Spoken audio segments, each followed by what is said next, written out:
यहाँनिर तपाईले देख्न सक्नुहुनेछ म चाहिँ ल्यापटपको स्क्रिनमा आइसकेको छु। अब तपाईहरुले चाहिँ नेशनल आइडेन्टिटी कार्ड राष्ट्रिय परिचय पत्रको लागि अनलाइन फर्म भर्न चाहनुहुन्छ भने ल्यापटप मोबाइल जहाँबाट पनि भर्दा हुन्छ।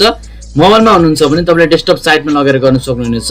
क्रोममा जानु होला अथवा ल्यापटप मोबाइल जुनको जहाँ गए पनि हुन्छ। तपाईहरु क्रोममा गइसकेपछि यहाँनिर चाहिँ तपाईले चाहिँ Nepali national identity card form भनेर सर्च गर्दा पनि हुन्छ। यहाँनिर देख्न सक्नुहुनेछ तपाईले चाहिँ यहाँनिर चाहिँ नेपाली नेशनल आइडेन्टिटी कार्ड हैन फर्म भनेर तपाईले सर्च गर्नुभयो भने चाहिँ यहाँ तल चाहिँ एनआईडी हैन pre enrolment of Nepal ID and civil भनेर एउटा वेबसाइट खोलिसकेको छ। यो चाहिँ donidr.gov.np भन्ने वेबसाइट खोलेको छ। नेपाली नेशनल आइडेन्टिटी कार्ड राष्ट्रिय परिचय पत्र बनाउने यसलाई तपाईले टच गर्नुपर्ने हुन्छ। त्यसपछि तपाईले चाहिँ अब बिजनेसको लागि बनाउन चाहनुहुन्छ लगिङ फर सर्भिस प्रोवाइडर हो कि तपाई लगिङ फर इन्डिभिजुअल हामी चाहिँ पर्सनल हो। पर्सनल रूपमा हामीले राष्ट्रिय परिचय पत्र बनाउन खोज्दैछौँ। त्यसको लागि तपाईले लगइनमा जानु होला। त्यसपछि यस्तो इन्टरफेस खोलिसकेको छ। तपाईले यहाँनिर चाहिँ नम्बर हाल्दिनु होला। आफ्नो मोबाइलमा भएको नम्बर तपाईले हाल्दिनु पर्ने हुन्छ। यहाँनिर म नम्बर हाल्दैछु। यहाँनिर देख्न सक्नुहुनेछ है ओटीपी कोड माग्छ। तपाईले यहाँनिर आफ्नो ओटीपी कोड पनि तपाईले हाल्दिनु पर्ने हुन्छ। जस्तै यहाँ म ओटीपी कोड हाल्दैछु। देख्न सक्नुहुनेछ यहाँनिर चाहिँ तपाईले चाहिँ ओटीपी कोड पनि हाल्नु पर्ने हुन्छ। ओटीपी कोड हालिसकेपछि यस्तो इन्टरफेस खुलिसकेको छ। अब हामीले चाहिँ न्यू एप्लिकेसन फर्म भर्ने हुनाले राष्ट्रिय परिचय पत्रको लागि यहाँनिर न्यू इनरोलमेन्ट भनेको छ। यहाँनिर तपाईले चाहिँ टच गर्नुपर्ने हुन्छ। देख्न सक्नुहुनेछ यहाँनिर न्यू इनरोलमेन्टमा तपाईले टच गरिसक्नु भएपछि अनलाइन आवेदन भर्न हैन पूर्व ध्यान दिनुपर्ने कुराहरू के छ त यहाँ देख्न सक्नुहुनेछ नेपाली भर्नुपर्ने फिल्डमा नेपाली र इङ्ग्लिसमा भर्नुपर्ने हैन धेरै कुराहरू यहाँनिर हामीलाई नियमहरू यहाँनिर राखिएको छ। चिन्ह अंकित फिल्डहरूलाई अनिवार्य भर्नुपर्ने हुन्छ। अब त्यसपछि यहाँ क्लोज गरिदिनु होला। त्यसपछि आयो यहाँ सबै कुराहरू हामीले भर्नुपर्ने हुन्छ। तपाईले यहाँनिर देख्न सक्नुहुन्छ यो रातो रातो आएकोमा स्टारमा चाहिँ अनिवार्य रूपमा हामीले भर्नुपर्ने हुन्छ। जस्तै पहिलो नाम छ भने तपाईले पहिलो नाम भर्दिनु होला देवनागरीमा तपाईले अनि यहाँनिर इङ्ग्लिसमा भर्नुपर्ने हुन्छ फर्स्ट नेम। मिडल नेम छ भने मिडल नेम भर्नुपर्ने हुन्छ अनि कास्ट थर भर्नुपर्ने हुन्छ। देख्न सक्नुहुनेछ। त्यसपछि यहाँ तपाईले जन्म स्थान भर्नुपर्ने हुन्छ। नागरिकताको किसिम कुन किसिम हो जस्तै धेरै जनाको वंशज हुन्छ तपाईले त्यो नागरिकता हेर्न सक्नुहुनेछ। नागरिकता नम्बर पनि यहाँनिर तपाईले हाल्नुपर्ने हुन्छ के छ। त्यसपछि जारी जिल्ला कुन ठाउँमा तपाईको नागरिकता बनिएको देख्न सक्नुहुनेछ। कुन ठाउँमा तपाईको नागरिकता बनिएको त्यही ठाउँको यहाँनिर तपाईले हाल्नुपर्ने हुन्छ। जिल्ला हाल्नुपर्ने हुन्छ। देख्न सक्नुहुनेछ।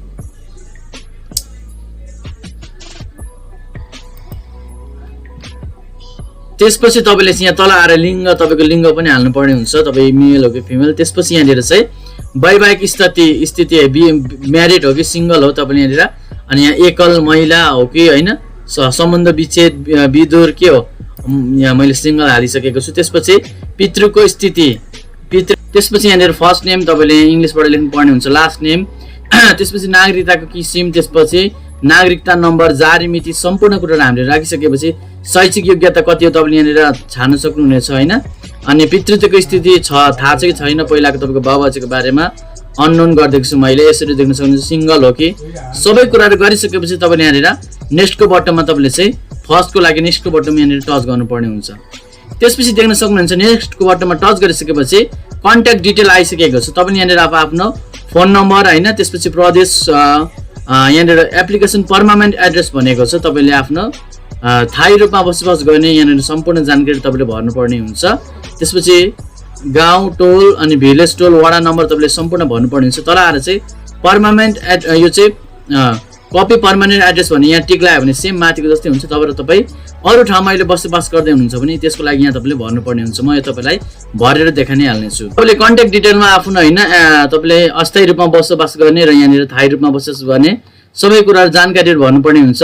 प्रदेश नम्बर जिल्ला वडा नम्बर हैन भिलेज टोलको नामहरू राखिसकेपछि फोन नम्बरसम्म राखिसकेपछि तपाईले चाहिँ यहाँनिर नेक्स्टको बटनमा तपाईले चाहिँ टच गर्नु होला। यहाँनिर देख्न सक्नुहुन्छ गाउँपालिका हो कि नगरपालिका हो भन्दैछ। तपाईले यहाँनिर जिल्ला पनि चुज गर भन्दैछ। म जिल्ला पनि यहाँनिर चुज गरि नै हाल्छु। यहाँनिर देख्न सक्नुहुन्छ म जिल्ला चुज गर्दैछु। गाउँपालिका हो कि के हो हैन त्यसपछि यहाँनिर देख्न सक्नुहुनेछ।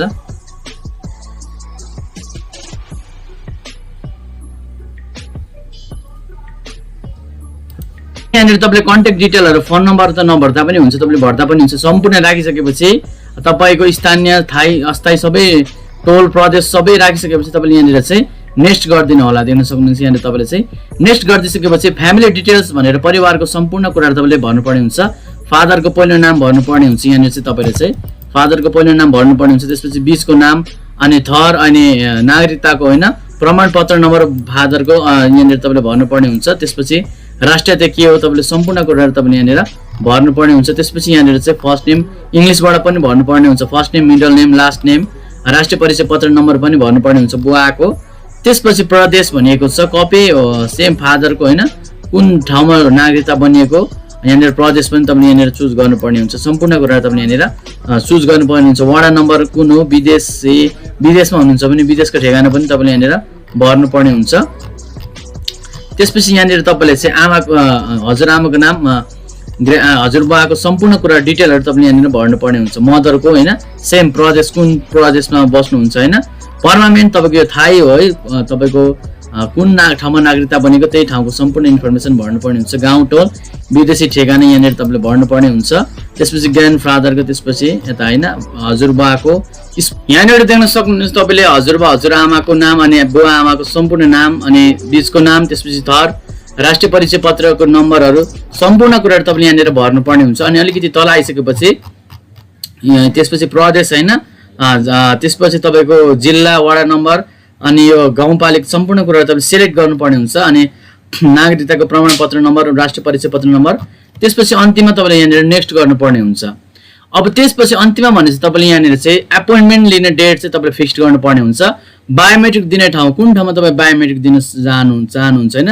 जिल्ला शासन कार्यालय यहाँनिर दिन सक्नुहुन्छ मोरङ सुनसरी तपाईँको कुन ठाउँ हो नागरिकता बनाउनु भएको त्यही ठाउँमा तपाईँले चाहिँ दिनुपर्ने हुन्छ। डिएओ यो कार्यालय तपाईँले दिन सक्नुहुनेछ। यहाँ चाहिँ म एउटा चुज गर्न गइरहेको छु जस्तै यहाँनिर जिल्ला प्रशासन कार्यालय म्याग्दे त्यसपछि अलिकति तल आइसकेपछि यहाँनिर त्यसपछि तपाईँले अन्तिममा चाहिँ बायोमेट्रिक दिने स्थान चुज गर्नुपर्ने हुन्छ। तपाईँले आफ्नो नागरिकता बनाउनु भएको ठाउँ छेउमा होइन इलाका प्रशासन कार्यालय हुनसक्छ। अब त्यसपछि यहाँ दिन सक्नुहुन्छ चुज गर्ने ठाउँ छ जिल्ला प्रशासन कार्यालय गोर्खा म्याग्दी धेरै प्रकारको यहाँ हामीले पाउन सक्छौँ।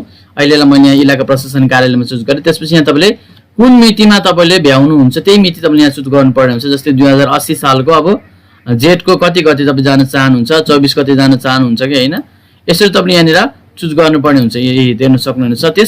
त्यसपछि यहाँनिर तपाईँले चाहिँ सर्चमा जानुभयो भने मिति राखिसकेर सर्चमा जानुभयो भने तपाईँले मध्याह 12 बजे जान चाहनुहुन्छ कि होइन 12 देखि 1 10 देखि 12 कति बजी तपाईँहरू चाहिँ बायोमेट्रिक दिन जान चाहनुहुन्छ आफ्नो स्थान जिल्ला प्रशासन कार्यालयमा सेलेक्ट गर्नु होला। त्यसपछि तपाईँको एकचोटि फेरि सम्पूर्ण कुराहरू फर्महरू खोलेर आउनेछ। तपाईँको फोन नम्बर सम्पूर्ण कुराहरू तपाईँले चेक गर्नु होला र त्यसपछि तपाईँले चाहिँ यहाँनिर सबमिट गर्नुभयो भने तपाईँको सबमिट भइहाल्छ तपाईँको प्रशासन कार्यालयमा। त्यसपछि त्यहाँनिर डाउनलोड पिडिएफ को अप्सन आउँछ त्यसले तपाईँले चाहिँ डाउनलोड गरेर चाहिँ त्यहाँनिर स्क्यानर पनि आउँछ स्क्यानिङ पनि आउँछ स्क्यानर गरेर पनि हेर्न सक्नुहुनेछ। र तपाईँले त्यो फर्म लगेर चाहिँ तपाईँहरू बायोमेट्रिक दिनको लागि तपाईँले दिनुभएको समयमा तपाईँहरू जिल्ला प्रशासन कार्यालय अथवा इलाका कार्यालयमा गएर तपाईँले आफ्नो राष्ट्रिय परिचय पत्र बनाउन सक्नुहुनेछ र तुरुन्तै पाइहाल्नुहुन्छ नम्बर काम चलो। हजुरहरूलाई आजको यस भिडियो कस्तो लाग्यो भिडियो मन पर्यो भने भिडियोलाई एक लाइक गर्न नभुल्नु होला साथै च्यानललाई पनि सब्स्क्राइब गर्न नभुल्नु होला। म विभिन्न यस्तो प्रकारको काम राख्ने भिडियो लिएर आउने नै छु र कन्फ्युजिङ भएको कुराहरू तपाईँले कमेन्ट बक्समा लेख्न सक्नुहुनेछ। धन्यवाद बिदा पाऊँ। जय नेपाल।